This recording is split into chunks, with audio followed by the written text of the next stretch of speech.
Oke, assalamualaikum warahmatullahi wabarakatuh. Perkenalkan, nama saya adalah Randy dan 422 kelas robotika pagi B. Izinkan saya memperjelaskan tentang apa itu drone dan atau biasa disebut pesawat udara kecil tanpa awak. Di sini saya dapat model pelatihannya dari waktu saya latihan sertifikasi pilot drone.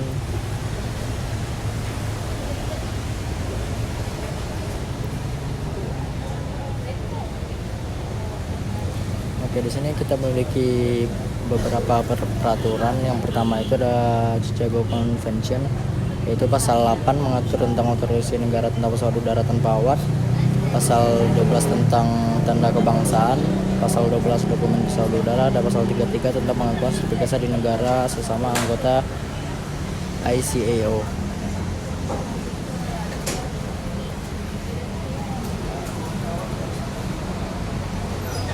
Di sini juga memiliki tanda kebangsaan.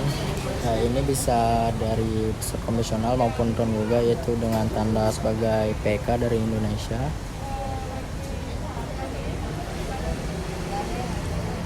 Di sini ada Undang-Undang Nomor 1 Tahun 2009, yaitu ruang lingkup untuk kedaulatan atas wilayah udara dari TNI AU, pembinaan dari Kemenhub, rancang bangun dan produksi pesawat udara dari DKKPU, pendaftaran dan kebangsaan pesawat udara di DKPPU juga, kelaykudaraan dan pengoperasian pesawat udara di DKPPU, kepentingan internasional atas objek pesawat udara, angkutan udara, terbang udara, dan lain-lain.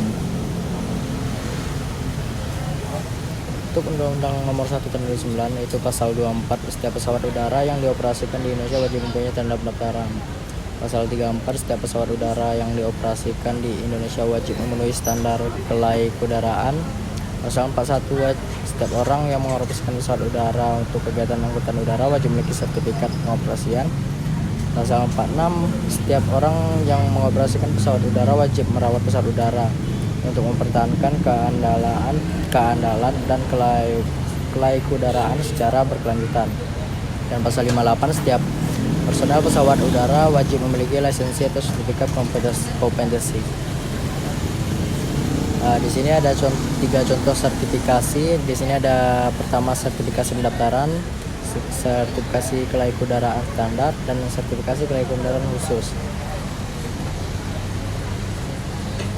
Untuk Undang-Undang Nomor 1 Tahun 2009 pasal 401, setiap orang yang mengoperasikan pesawat udara Indonesia atau pesawat udara asing yang memasuki kawasan udara terlarang sebagaimana dimaksud dalam pasal 7 ayat 2 dipidana dengan pidana penjara paling lama 8 tahun dan denda paling banyak 500 juta rupiah.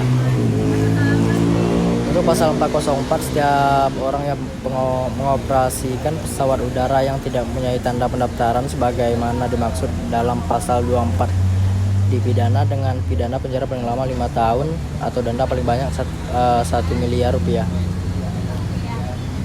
Untuk pasal 413 ayat 1, setiap personel pesawat udara yang melakukan tugasnya tanpa memiliki sertifikat kompetensi atau lisensi sebagaimana dimaksud dalam pasal 58 ayat 1 dipidana dengan pidana penjara paling lama 1 tahun atau denda paling banyak 200 juta rupiah.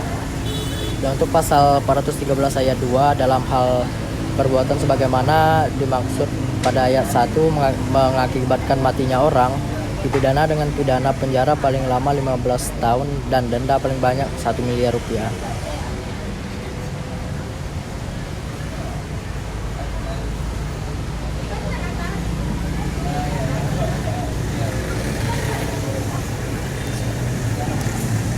Di sini ada organisasi dan tanggung jawab untuk RPIC, remote pilot yang ditunjuk operator atau pemilik yang memegang kendali Spukta sebagai pemimpin dan bertanggung jawab selama pelaksanaan penerbangan secara aman. RPIC ditunjuk sebelum atau selama penerbangan Spukta. RPIC bertanggung jawab langsung dan pengambil keputusan final untuk pengoperasian Spukta. RPIC memastikan Spukta tidak membahayakan orang lain, pesawat udara, atau properti ketika abnormal darurat. RPIC memastikan memenuhi ketentuan semua peraturan PKPS bagian 107. RPIC memiliki kemampuan mengendalikan Spukta untuk sesuai dengan ketentuan peraturan 101, dan RPIC memastikan pengamat visual mampu tanpa bantuan perangkat selain kacamata atau lensa kontak melihat lokasi, posisi terbang, ketinggian, arah Spukta, dan mengamati lalu lintas pesawat udara atau bahaya ruang udara. Untuk pengamat visual, orang yang membantu remote pilot mulai melalui pengamat visual terhadap Spukta agar kegiatan penerbangan berlangsung secara aman. Pengamat visual mampu tanpa bantuan perangkat selain kacamata lensa kontak memiliki lokasi, posisi terbang, ketinggian, arah Spukta, dan mengamati lalu lintas pesawat udara atau bahaya di ruang udara. Pengamat visual harus menjaga komunikasi secara efektif, dan RPIC orang yang pemegang kendali penerbangan Spukta.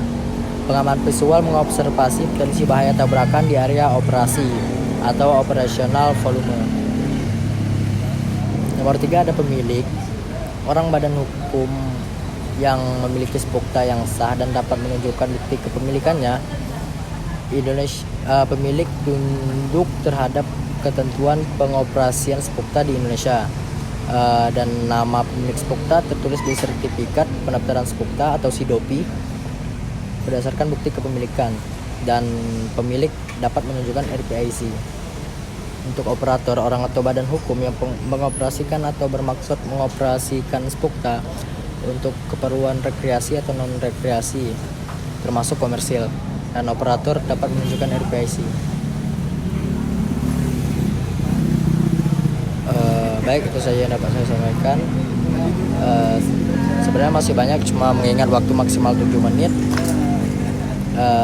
Saya akhiri dengan wabillahi taufiq wal hidayah. Wassalamualaikum warahmatullahi wabarakatuh.